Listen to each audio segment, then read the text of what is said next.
Welcome back once again, जय हिंद। चलिए आज हम पढ़ने वाले हैं डिफरेंट इंटीग्रल, ठीक है ना। तो जैसे कि आपको पता है कि हम लोग क्या है कि इनडिफरेंट इंटीग्रल क्या है फिनिश कर चुके हैं। तो बेसिकली आज हम लोग जान लेंगे कि जो इनडिफरेंट इंटीग्रल होता है वो होता क्या है, ठीक है ना।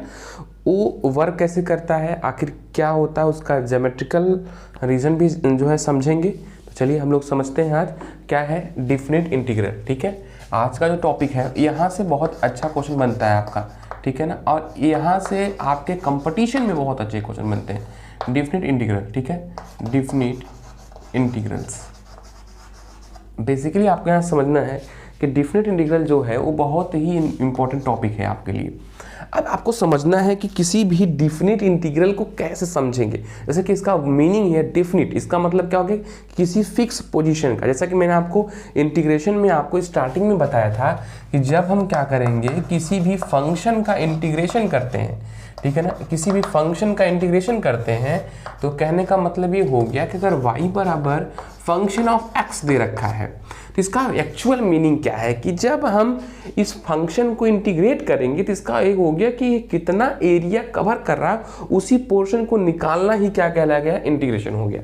अब कहने का मतलब हो गया कि जैसे आप कहोगे कि अगर हम y equal to sine of x है, क्या है, y equal to sine of x है, तो इसका मतलब ये हो गया कि साइन का जो ग्राफ होगा, अगर आपको साइन का ग्राफ याद है तो आपको देख लीजिए बेसिकली इस तरीके से करके, ठीक है, ऐसे करके ये आपका साइन का ग्राफ हो गया। इस तरीके से आगे चलता चला जाएगा। अब बेसिकली हुआ क्या कि ए रीजन और ये रीजन जो आपका जो है कवर दिखाई दे रहा है, ये रीजन क्या हो गया, साइन के ग्राफ का आपका जो है एरिया हो गया। कहने का मतलब हो गया कि अगर हम ध्यान से समझिएगा, अगर मैं केवल आपसे पूछ दूं कि यहाँ से लेकर के यहाँ तक का साइन का एरिया बताओ, बात समझ में आ गया ना। मैंने क्या बोला कि इंटीग्रेशन ऑफ साइन एक्स क्या यहाँ से लेकर के यहाँ तक, मतलब क्या जीरो से लेकर के पाई के बीच में। अब इसका मतलब ये हो गया कि जीरो यहाँ और पाई यहाँ हो गया, तो हमने क्या कर दिया, फिक्स कर दिया। बात समझ में आपको आ गया। इसका मतलब ये हो गया कि इसका जो एरिया निकालना हो गया वो हमने बाउंडेड कर दिया। क्या कर दिया, यहाँ से हमने इसका एरिया कर दिया बाउंडेड, ठीक है ना। अब बाउंडेड होने का मतलब ये हो गया, ठीक है ना, इसका एरिया क्या हो गया, बाउंडेड हो गया। अब बाउंडेड होने का मतलब क्या हो गया कि अगर हम उसी को बोलें तो वो डिफरेंट हो जाएगा, मतलब फिक्स हो जाएगा। बात समझ में आ गया। अब यहाँ पे बेसिकली आपको ये हो गया कि जब कभी किसी भी फंक्शन का एरिया निकाला जाएगा तो किसी फंक्शन का जो एरिया होगा वो किसी लिमिटेड पॉइंट में होगा, तो वही क्या कहलाएगा, डिफिनिट इंटीग्रल कहलाएगा। अब इसका ज्योमेट्रिकल मीनिंग समझिएगा, आप ध्यान से समझिएगा। यहाँ पर इसका ज्योमेट्रिकल मीनिंग मैं आपको बता देता हूँ। सपोज करिए कि हमारे पास कोई इस तरीके से फंक्शन है, ये y equal to function of x है, क्या है, y equal to function of x है। अब जब हम किसी भी फंक्शन को इंटीग्रेट करेंगे तो इंटीग्रेट करने पर इस फंक्शन से जितना भी एरिया कवर होगा x के रिस्पेक्ट में, वही क्या होगा, इसका इंटीग्रल एरिया हो जाएगा। बात समझ में आ गया। आप सपोज करिए कि जैसे मैं बोलूं कि एक पॉइंट यहां पर मैं ले लेता हूं x is equal to a and next point यहां पर ले लेता हूं x is equal to b। Okay, this is x is equal to a and this is x is equal to b. It means that when given that this curve is function of fx and find the area of this region x is equal to a to x is equal to b. तो आप basically करोगे क्या, आप समझो ध्यान से। अब जैसे कि एक मैं छोटा सा कोई स्ट्रिप ले लेता हूँ, इस स्ट्रिप ले करके अगर मैं कहूँ इस तरीके से एरिया आपका, इस तरीके से इसको मूव ऑन करवाऊँ तो आपका एरिया निकल जाएगा। अब एरिया निकलेगा कैसे, समझिएगा ध्यान से। आप सपोज करिए कि मैंने एक छोटा सा स्ट्रिप ले लिया। स्ट्रिप मतलब क्या होता है, इस तरीके से आप समझिएगा, जिसको मैं स्ट्रिप मतलब होता है पतली सी एक छड़ी टाइप का रहेगा, ठीक है ना। अब देखिएगा ये तो x का पार्ट है, मतलब यहाँ से लेकर के यहाँ पूरा x का पार्ट है, तो ये बहुत छोटा पार्ट है ये वाला, तो इसको हम लोग क्या बोलेंगे, dx बोलेंगे, ठीक है। अगर ये स्ट्रिप यहाँ से लेकर के यहाँ तक रन करते हुए x से लेकर के x इक्वल टू a से लेकर के x इक्वल टू b तक पहुँच जाता है, इसका मतलब हो गया कि इस स्ट्रिप के हेल्प से इस पूरे रीजन का एरिया हम लोगों ने क्या किया, निकाल लिया। अगर यही एरिया x बराबर a से x बराबर b पे नहीं होता तो ये स्ट्रिप यहाँ से लेकर के जहाँ तक फंक्शन रन करता वहाँ तक एरिया निकालते, तो वो एरिया अनबाउंडेड हो जाता था। तो आपको याद है कि जब हम अनबाउंडेड मतलब क्या हो गया इनडिफिनिट का इंटीग्रल निकालते थे तो सी लगाते थे, समझ में आ गया ना। अब यहाँ पर बेसिकली समझिएगा, अब हुआ क्या कि y into D x, y क्या है फंक्शन है, किसका फंक्शन है x का है, इसका मतलब ये भी पार्ट क्या है dx के फॉर्मेट में चेंज होगा। अब हमारा क्या हो गया लिमिट लग गया x इक्वल टू a से x इक्वल टू b तक, समझ में आ गया आपको। अब इसको हम लोग बोलते हैं लोअर लिमिट, क्या बोलेंगे लोअर लिमिट, ठीक है ना, लोअर लिमिट बोलते हैं। इसको क्या बोलेंगे ये अपर लिमिट है, ठीक है ना, ये क्या हो जाएगा यहाँ पर अपर लिमिट हो जाएगा। अब आपको ध्यान देना ये y क्या हो जाएगा इंटीग्रेंट हो जाएगा, ये y क्या हो जाएगा इंटीग्रेंट हो जाएगा। अच्छा इस पूरे फिनोमिना क्या बोलते हैं आपको मैंने बताया था इंटीग्रेशन बोलते हैं, इंटीग्रेंड, ठीक है ना, इंटीग्रेशन बोलते हैं, क्या बोलते हैं इंटीग्रेशन बोलते हैं। अब आपको हमको ये बताना है कि इसको कैसे, इसका वर्किंग रूल कैसे होगा। तो इसका वर्किंग रूल बहुत ही इजी है, बेसिकली अब करना क्या है किसे इंटीग्रेट कर देना है, ठीक है ना। y dx क्या लिखा मैंने a टू b लिखा है। अब इसका मतलब क्या हो गया, इसको हम लोग लिखेंगे ना a to b function of x dx, क्योंकि y किसका फंक्शन है x का, तभी ना x के रिस्पेक्ट में इंटीग्रेट हो रहा है। अब मुझे बताइएगा इसका इंटीग्रेशन करेंगे कितना हो जाएगा, f डैश मान लेते हैं, या इसको मैं f कैपिटल से रिप्रेजेंट कर देता हूँ, f ऑफ x प्लस कितना c, तो हो जाएगा कितना, लोअर लिमिट यहाँ लगाएंगे, अपर लिमिट यहाँ पे लगाएंगे, ठीक है।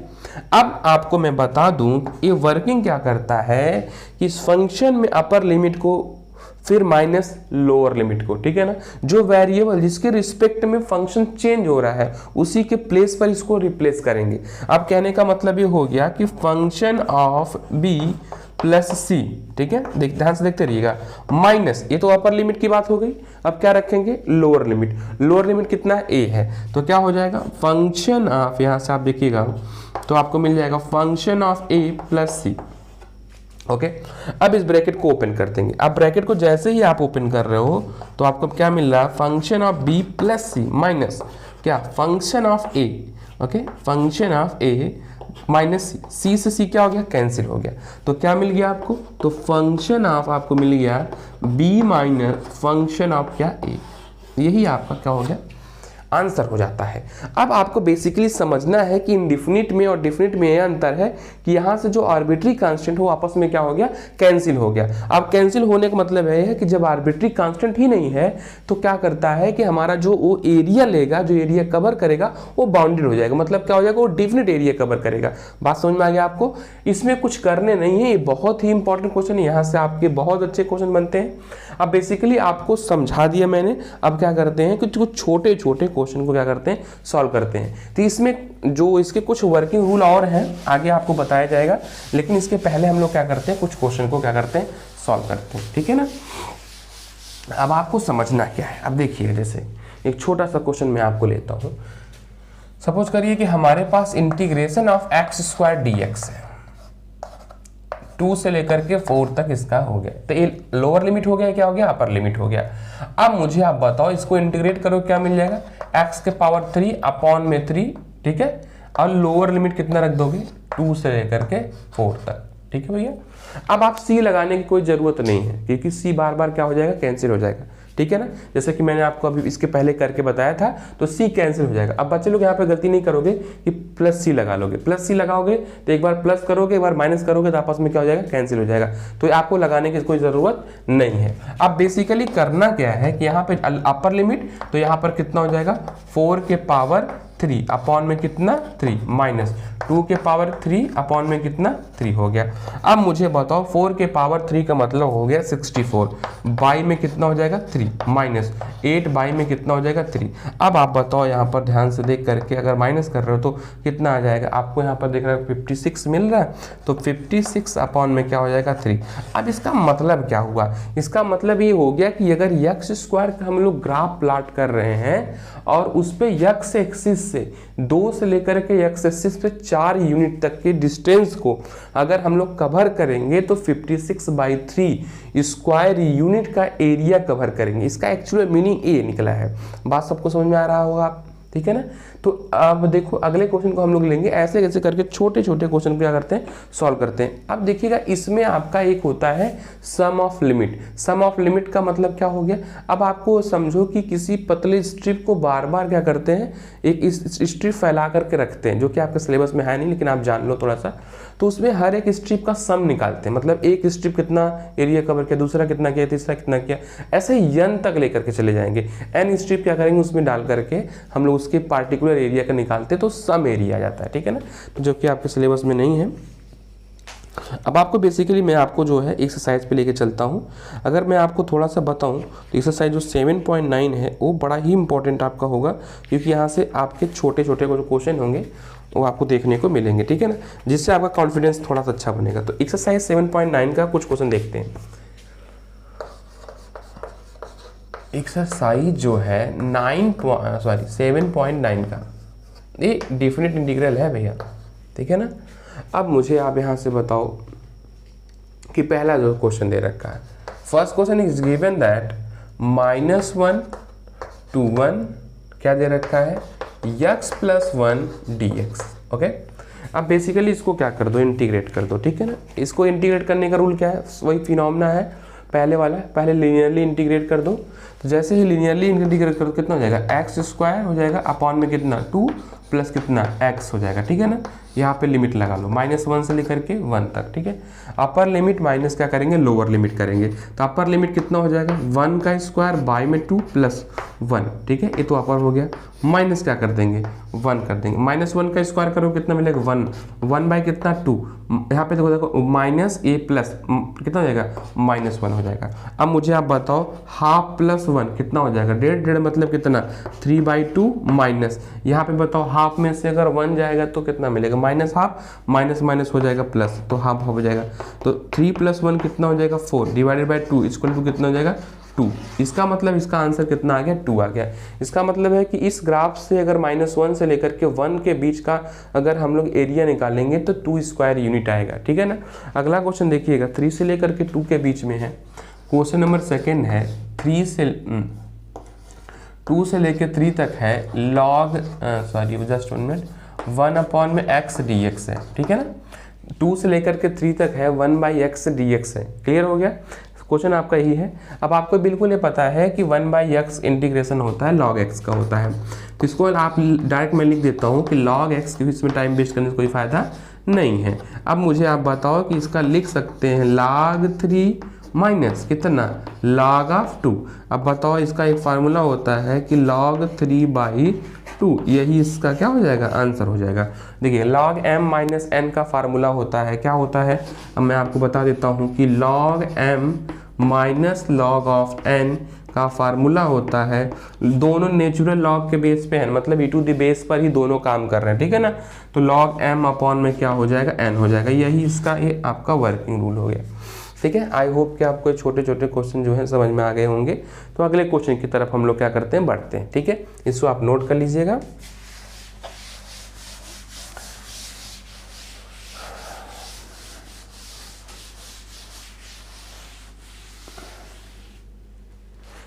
अगला क्वेश्चन आपका है थोड़ा सा लेंदी, लेकिन आपको डरने की ज़रूरत नहीं है, ठीक है ना।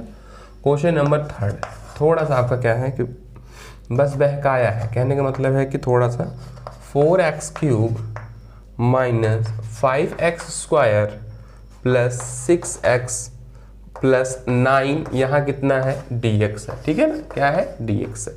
अब आप इसको लीनियरली ब्रेक कर सकते हो, कहने का मतलब है कि लिमिट पॉइंट तो सब पे काम कर रहा है, ठीक है ना। कहने का मतलब ये हो गया कि लिमिट पॉइंट तो इस पे भी काम कर रहा है, इस पे भी कर रहा है, इस पे भी कर रहा है और इस पे भी कर रहा है, तो इसको आप सेपरेट कर सकते हो, ठीक है ना। सेपरेट करने का मतलब ये हो गया, इसको आप इस तरीके से लिख सकते हो, कैसे, देखिए ध्यान से। 4 को कर लेंगे बाहर, इंटीग्रेशन ऑफ x³, ठीक है, dx कितना 1 से लेकर के 2 तक, -5 को कर लेंगे बाहर, x² dx हो जाएगा कितना 1 से लेकर के 2 तक, प्लस 6 को कर लेंगे बाहर, x कितना 1 से लेकर 2 तक dx, प्लस 9 को कर लेंगे बाहर, dx कितना 1 से लेकर के 2 तक। अब मैंने देखो इसको सबको एकदम अलग अलग कर दिया, ठीक है ना। अलग अलग करने से आपका बहुत हेल्प हो जाएगा। इसको इंटीग्रेट कर लो तो हो जाएगा 4 × यहाँ पर कितना हो जाएगा x के पावर 4 अपॉन में 4 कि कितना हो जाएगा 1 से लेकर के 2 हो जाएगा, माइनस हो जाएगा 5, यहाँ पे कितना हो जाएगा x³ अपॉन में 3, यहाँ पे हो जाएगा 1 से लेकर के 2 तक हो जाएगा, ओके, प्लस 6 हो जाएगा x है तो x²/2 1 से लेकर के 2 तक, प्लस 9 यहाँ पे x हो जाएगा, लिमिट इस 1 से लेकर कितना हो जाएगा 2 तक हो जाएगा, ठीक है ना।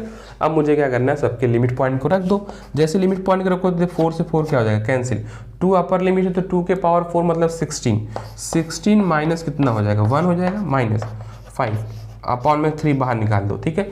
2 के पावर 3 मतलब 8 माइनस 1 कितना हो जाएगा 7 हो जाएगा। तो यहाँ मैं डायरेक्ट लिखता हूँ इंटू कितना 7 प्लस कितना 6 इंटू 2 के पावर 2, 2 2 जा 4, 4 में से 1 को माइनस करो कितना मिलेगा 4 माइनस 1 3 प्लस 9 इंटू 2 माइनस 1 कितना 1, ठीक है। अब इसी को सॉल्व कर लेंगे, जो हमारा आएगा वही हमारा बेसिकली आंसर हो जाएगा, ठीक है भैया लोग। चलिएगा आप ध्यान समझिएगा, ओके। यहाँ पर 2 आपका है, जिसको हम लोग क्या कर लेंगे बाहर कर लेंगे, देखिएगा यहाँ पर 2 के पावर यहाँ रखा ना, 2 2 जा 4 माइनस 1 3, तो ये 2 को कर लेंगे बाहर।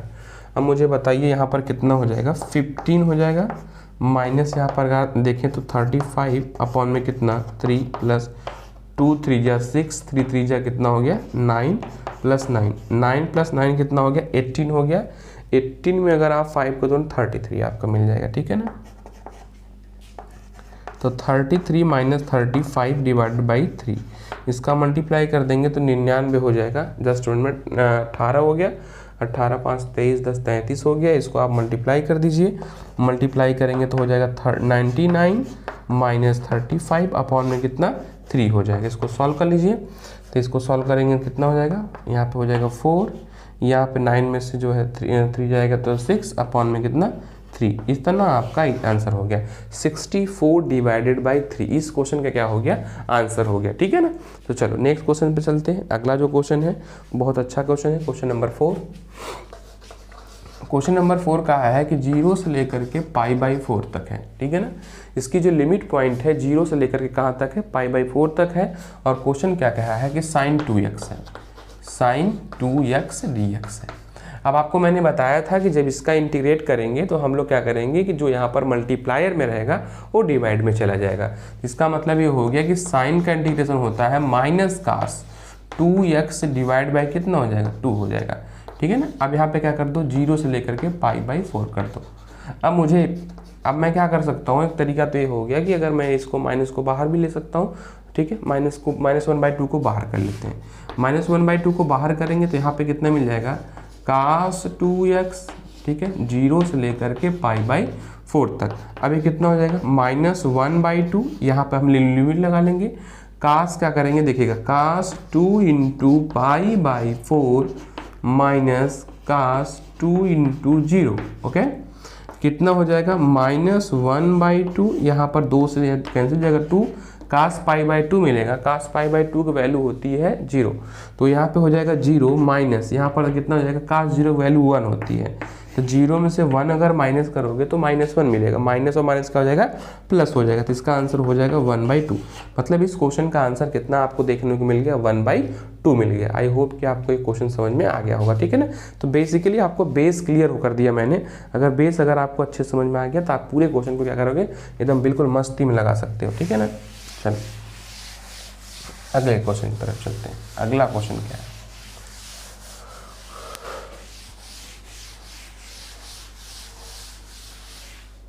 ठीक है। अगला क्वेश्चन है cos 2x 0 से लेकर के π/2 तक। अगला क्वेश्चन है 0 से लेकर के π/2 तक कितना cos 2x dx है। सेम क्वेश्चन है, वैसे करेंगे। cos कितना होता है साइन हो जाएगा 2x, 2 से यहाँ मल्टीप्लाई में तो डिवाइड में कर दो। आपको ये वर्किंग रूल पहले भी बताया जा चुका है, अगर आपको नहीं पता तो प्रीवियस भी लेक्चर जाके देख लीजिएगा। अब यहाँ से बताइए 1/2 को कर लेंगे बाहर, यहाँ कितना रखेंगे sin 2 इंटू एक्स के कितना रख देंगे π/2, मतलब माइनस कितना sin 0। अब आपको मुझे बताना है कि हो जाएगा 1/2, 2 से 2 क्या हो जाएगा कैंसिल, sin π हो जाता है। sin π की वैल्यू होती है 0, क्या होती है 0। देखिए ध्यान से समझिएगा, ठीक है ना। यहाँ पर क्या हो जाएगा साइन, यहाँ 2 से 2 क्या हो जाएगा कैंसिल हो जाएगा, तो यहाँ पर हो जाएगा साइन पाई, साइन की पाई मतलब एन पाई की वैल्यू जितनी होती है साइन में सब जीरो होती है, जीरो माइनस कितना आ जाएगा जीरो, इसका मतलब इसका आंसर कितना आ जाएगा जीरो आ जाएगा। ठीक है, अब ये हो गया कि कास की जो वैल्यू होगी वो जीरो से लेके π/4 के बीच में जो एरिया कवर करेगा वो कितना हो जाएगा, जीरो एरिया कवर करेगा। ठीक है ना, अगर इसी की जगह π/4 होता तो उसका आंसर कुछ और होता है। ठीक है, अगला क्वेश्चन, क्वेश्चन नंबर 6 देखिएगा, question number 6, integration of 4 to 5 base क्या है कि 4 to 5 e के पावर x dx है ना। अब इसका इंटीग्रेशन करेंगे तो e के पावर x का इंटीग्रेशन e के पावर x ही होता है, तो इसको मैं लिख लेंगे e के पावर x हो जाएगा, प्लस लिमिट लगा लेंगे 4 से लेकर के 5 तक। ठीक है ना, तो यहाँ पर अगर आप रखोगे तो e के पावर 5 माइनस e के पावर कितना हो जाएगा 4।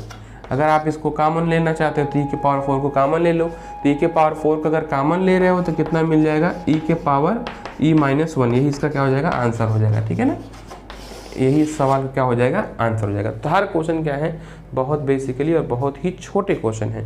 तो क्वेश्चन नंबर 7 जो हम लोग देखते हैं, क्वेश्चन नंबर क्या है 7 है। तो 7 में हम लोग देखते हैं कि integration of 0 to π/4 0 to π/4 tan x है। ठीक है ना, तो इसमें आप दो इसका इंटीग्रेशन आपका होता है। तो एक तो आपका ये हमने बताया कि log होता है sec x होता है, एक तो होता है प्लस सी में आप लगा लीजिएगा यहाँ पे, एक तो होता है माइनस कितना cos ऑफ x प्लस कितना c। ठीक है, अब चाहे जो आप इसमें अप्लाई कर सकते हैं, तो ऊपर वाला अगर अप्लाई करते हैं तो ऊपर वाले से भी और नीचे वाले दोनों से आंसर हो जाएगा।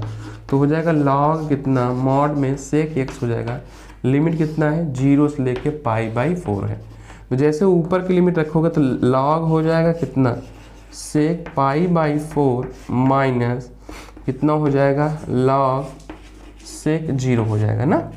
अब मुझे ये बताओ तो ध्यान से समझ के, इसकी sec π/4 मतलब इसकी वैल्यू कितनी होती है, इसमें होती है √2, तो ये हो जाएगा log √2 माइनस sec 0 की वैल्यू होती है 1, और अगर log यहाँ पे 1 की वैल्यू 0 तो इसका मतलब इसका आंसर हो जाएगा -0। तो यही आंसर इसका हो जाएगा, मतलब कि log √2 में 2 इसका क्या आ जाएगा आंसर हो जाएगा। आई होप कि आपके पूरे क्वेश्चन समझ में आए हों। ठीक है, अगर आपको वीडियो अच्छा लगता है तो आप क्या करिए, शेयर करिए। ठीक है, और बच्चों तक इसको पहुंचाइए। अगले लेक्चर में इस एक्सरसाइज के पूरे क्वेश्चन को मैं क्या करूँगा, सॉल्व करवा दूंगा। ठीक है, तब तक के लिए जय हिंद।